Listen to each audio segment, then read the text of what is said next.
Hard work, work.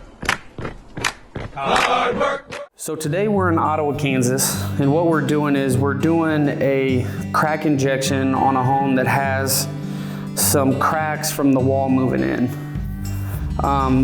They decided to do option 3, which is just inject the cracks. So what we're using is we're using a 602 epoxy paste from CPR products.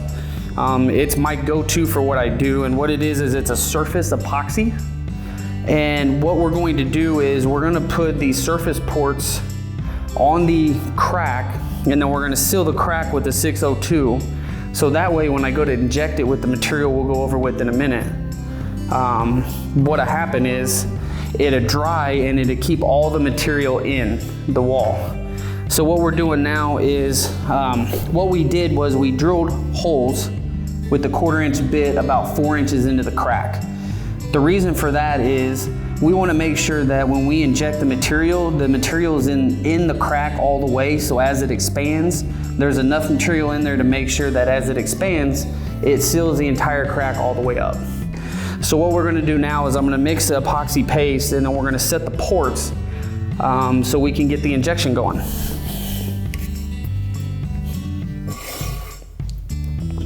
With the epoxy that I use, it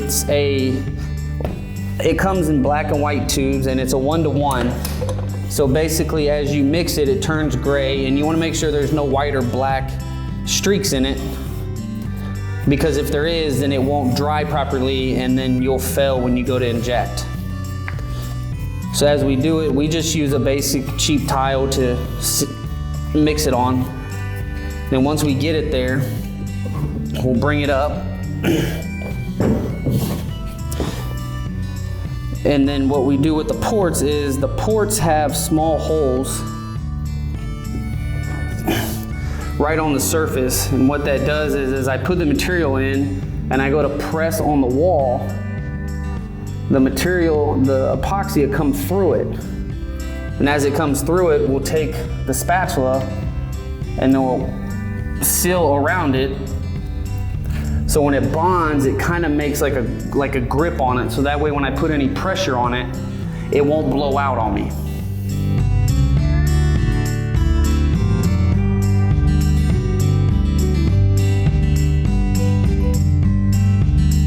And the one thing that I do when I go to seal it is I don't follow the crack up, I go to the side. And the reason why I go to the side is what it does is it pushes some of the material into the crack just to give it a little extra strength. So that way when I go to inject, it just has a little more bond, so I can give the injection gun a little more pressure to make sure I have enough in there that we won't have any issues.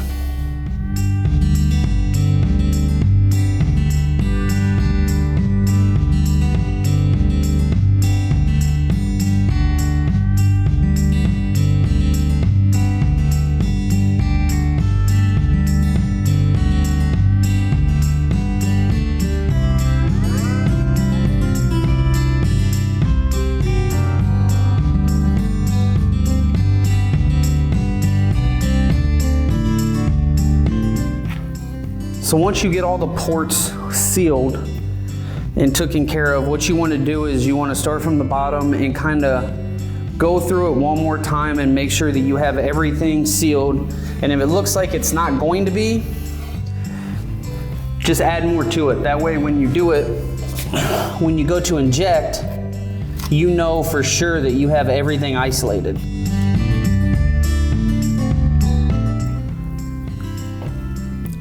So now that everything is sealed, it usually takes about 30 to 40 minutes for it to fully cure and bond before we can do the injection. So what we're going to do is we're going to let it go, make sure that it's completely solid, and then once we get to that point, we'll come back and we'll start the injection process. Okay, so now it's been about 45 minutes and it is solid as a rock. Everything's good to go. So what we're going to do is, on this particular crack, we're using a material called 900. It's a polyurethane resin. And the reason for it is there was water that was coming through this crack, and this is a flexible material. So as you inject it into the crack, it expands and it never gets hard.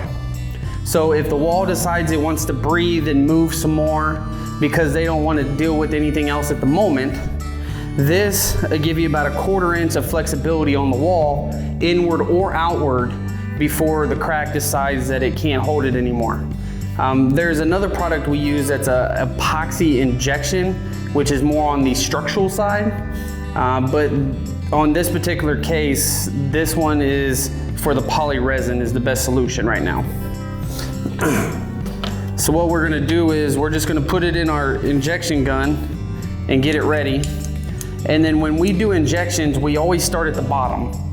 The reason why we start at the bottom is we wanna make sure that the crack is full from the bottom up, so we don't start injecting here and just hope for the best as it runs down. So we're gonna start at the bottom, and ideally what's gonna happen is we're gonna inject, and I'm gonna continue to inject until hopefully I see material come out of the port above it. And then we do that process all the way up. And if that goes correctly, what'll happen is you'll know that the crack is full, so you know that you've done it correctly all the way up.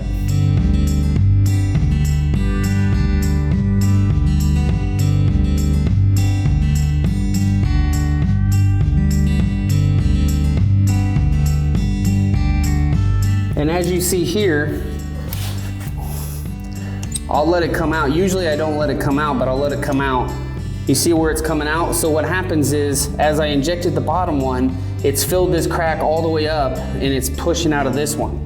So what we'll do is, we'll come in, we will cap off the bottom port because it's full, and then we'll move up to the next one. And then as we do this, we just continue the process all the way up until the material is in every part of the crack.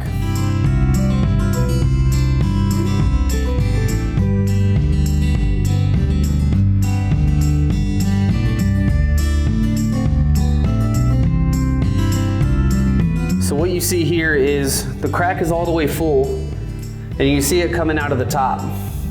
It looks like a mess now, but the good stuff with this material is once it gets hard or once it gets firm, you can peel it right off the wall and make it look good again. So what we'll do is it'll take about 10-15 minutes to fully activate, and then we'll come back in and we'll clean all this up and make it look good. So we're back with the crack injection after it's had plenty of time to cure and solidify, and we can see the injection material here has sort of turned into this foamy, kind of tacky texture. And the cool thing about this is that it doesn't take much to take it off. So after everything dries and gets cured, we can go in and just start peeling it all off like this.